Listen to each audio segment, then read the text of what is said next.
Assalamualaikum warahmatullahi wabarakatuh. Selamat malam semuanya. Hari ini kami akan memaparkan beberapa kasus kejahatan komputer yang pernah tercatat di dalam sejarah. Sebelumnya, perkenalkan nama saya Muhammad Farul Ramadana dari Teknik Informatika dengan NIM 124140141. Perkenalkan, nama saya Tarisa Menova. Saya berasal dari Prodi Teknik Informatika dengan NIM 124140039. Kenalkan, saya Zaki Aditya Parsa dari Prodi Perencanaan Wilayah dan Kota dengan NIM 124220183. Kasus-kasus ini memberikan pelajaran berharga mengenai pentingnya keamanan siber, tidak hanya bagi perusahaan tetapi juga bagi individu dan bahkan hubungan antar negara. Mari kita mulai dengan melihat beberapa kasus besar yang telah mengguncang dunia. Kami akan memaparkan yang pertama ada serangan terhadap Yahoo, yang kedua WannaCry ransomware, yang ketiga Equifax data breach, dan yang keempat peretasan Heartland Payment, dan yang terakhir adalah perang hacker Indo versus Australia. Kita masuk ke kasus yang pertama, ada serangan terhadap Yahoo. Kasus pertama yang kita bahas adalah serangan cyber terhadap Yahoo pada tahun 2013 yang merupakan salah satu pelanggaran data terbesar dalam sejarah.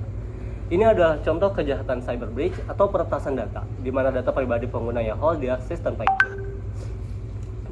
Serangan ini terjadi melalui teknik yang dikenal sebagai spear phishing, yaitu bentuk phishing yang lebih tertarget. Dalam spear phishing, peretas menggunakan email yang tampak sah dan pribadi untuk menipu individu yang memberikan informasi sensitif seperti nama pengguna dan kata sandi. Setelah mendapatkan akses ke sistem, peretas dapat mencuri data dan informasi penting pengguna. Dampak dari serangan ini berdampak pada sekitar 1 miliar akun pengguna.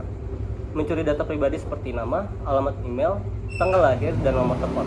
Dampaknya bukan hanya pada individu, tapi juga pada reputasi Yahoo. Nilai perusahaan menurun sebesar 1 miliar. Akibat dari skandal ini, selain itu, pengguna yang terpengaruh menghadapi resiko pencurian identitas, penipuan, dan ancaman kehadapan online yang lebih besar. Tindakan keamanan yang dilakukan adalah, setelah insiden ini, Yahoo mengambil beberapa langkah untuk memperbaiki situasi. Di antaranya, yang pertama mengubah kata sandi dan juga pertanyaan keamanan semua akun yang terpengaruhi. Yang kedua, mengimbau pengguna untuk waspada terhadap aktivitas mencurigakan pada akun mereka. Yang ketiga, menghindari membuka tautan atau mengunduh lampiran dari email-email yang tidak dikenal.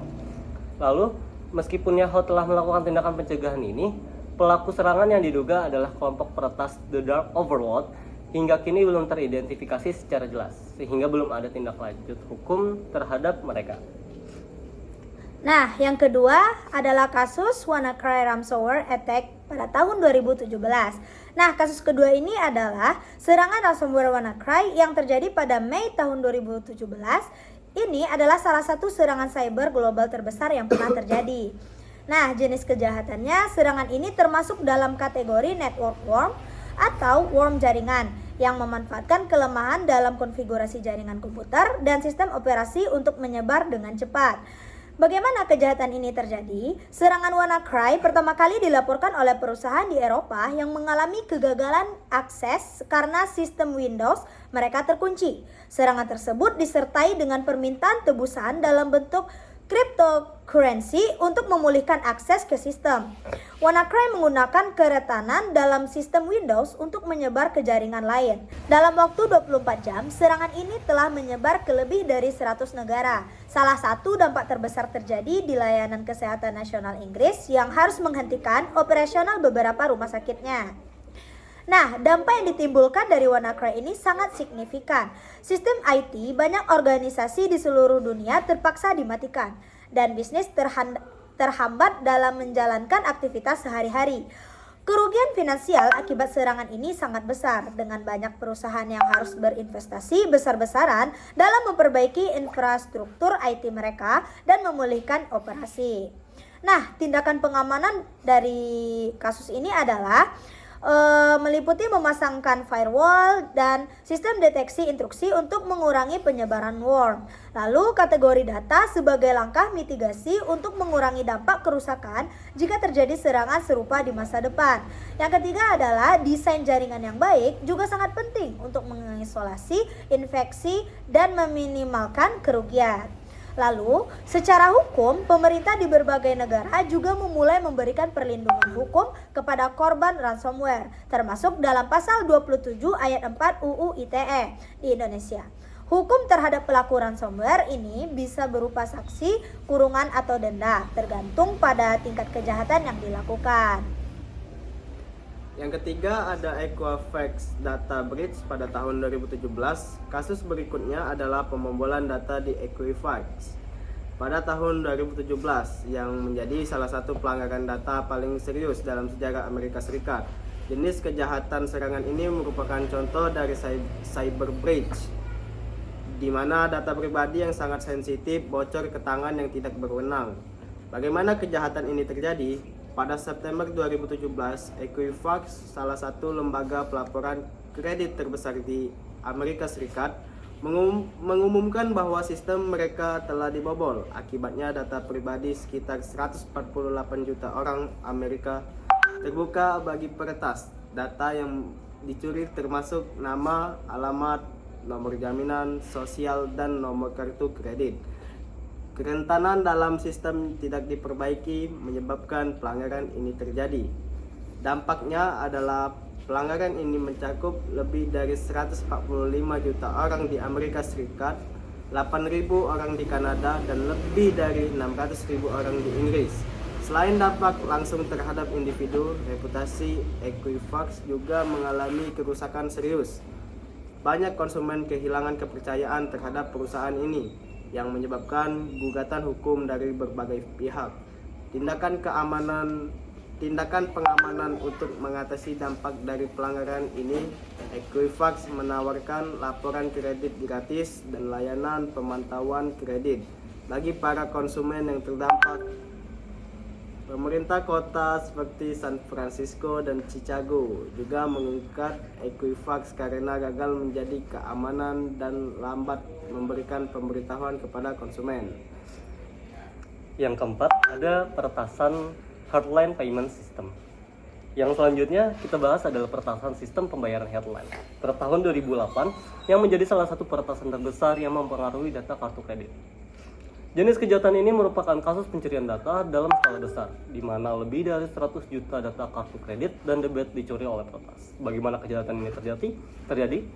Peretas menggunakan teknik injeksi SQL untuk mendapatkan akses ke sistem pembayaran hardline. Setelah berhasil masuk, mereka memasang perangkat lunak untuk menangkap data yang mengalir melalui jaringan. Dampak kerugian yang diderita hardline mencapai 140 juta US dollar, ditambah dengan pembayaran denda kepada Visa dan American Express sebesar 635 juta US dollar, serta biaya hukum tambahan. Selain itu, hardline juga harus memperbaiki infrastruktur keamanan mereka dan memulihkan kepercayaan dari pelanggan. Tindakan pengamanan yang dilakukan adalah untuk mencegah peretasan di masa depan. Hardline mengadopsi teknologi keamanan yang lebih canggih, termasuk enkripsi data kartu kredit, audit keamanan rutin, serta kerjasama erat dengan penegak hukum seperti FBI untuk menyelidiki insiden tersebut. Yang kelima, perang hacker Indonesia vs Australia pada tahun 2013. Kasus terakhir yang akan kita bahas adalah perang cyber antara hacker Indonesia dan Australia yang terjadi pada tahun 2013. Latar belakangnya, perang ini terjadi karena perang cyber ini dipicu oleh ketegangan diplomatik setelah terungkapnya penyadapan yang dilakukan oleh Australia Signals Directorate terhadap komunikasi pejabat tinggi Indonesia, termasuk Presiden Susilo Bambang Yudhoyono. Kebocoran informasi ini disebabkan oleh dokumen rahasia yang dibocorkan oleh whistleblower Edward Snowden. Serangan hacker sebagai bentuk proses hacker dari Indonesia seperti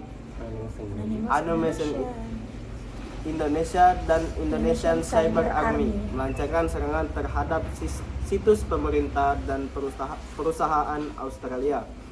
Serangan tersebut menggunakan teknik defacement dan distribute denial of service atau DDoS. atau DDoS untuk merusak tampilan situs dan mengganggu operasional mereka. Dampaknya, meski serangan dari hacker Australia tidak sebesar dari pihak Indonesia, ketegangan di dunia maya ini memburuk hubungan diplomatik antara kedua negara. Selain itu, insiden ini menyoroti pentingnya keamanan cyber dalam hubungan internasional di era digital. Nah, kesimpulan pada hari ini dari 5 kasus yang telah dibahas, jelas bahwa kejahatan cyber dapat berdampak besar pada keamanan, reputasi, dan stabilitas finansial perusahaan maupun negara. Maka dari itu, keamanan cyber harus menjadi prioritas utama bagi semua pihak. Kami dari kelompok 20 mengucapkan terima kasih atas perhatiannya. Jika ada salah, kami mohon maaf. Wabillahi taufiq wal hidayah. Assalamualaikum warahmatullahi wabarakatuh. Terima kasih. Dadah.